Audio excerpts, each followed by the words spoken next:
training to mobilize your joints, but specifically the hip joint.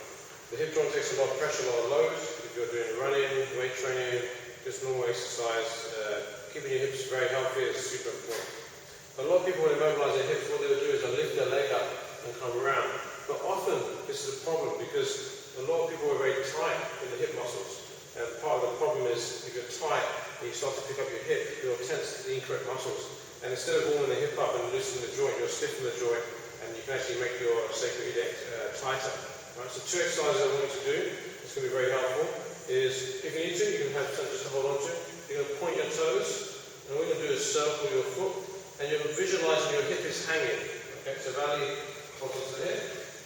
You're going to just point the toes, and visualize the hip joint is hanging down, so you're really feeling the hip joint extending. And this is the first one to do, just to get the hip to feel like it's separated, rather than bunching it up and pushing it against itself in a way that the muscles are going to get tight. This is a way to open it up.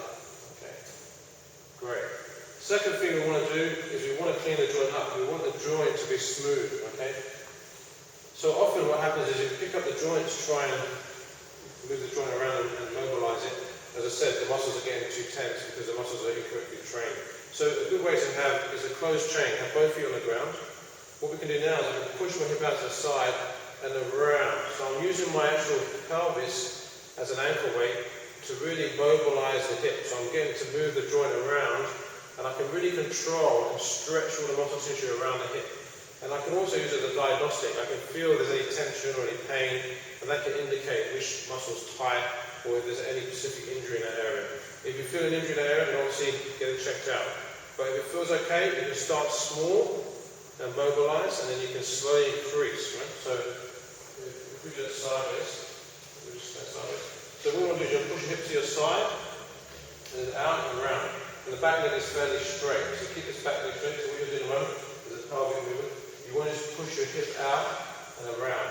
So this leg moves, but it's really, this leg is straight. You want this leg really nice and straight to get that stretch in the hip. That's it. Yeah. Okay? Yeah. So you want to make sure you get the range of movement in the hip joint. Push round and push out. Alright, that's great. Thanks, Alan. So that's a really good exercise. One is to lengthen the joint, open it up. One is to really mobilize the joint. The only thing you don't want to do if you have a hip replacement, then obviously these exercises are contraindicated. Other than that, very safe exercises to do. If you feel any restriction, any pain, then obviously check with your GP or doctor. And other than that, it's a great way to train your hips.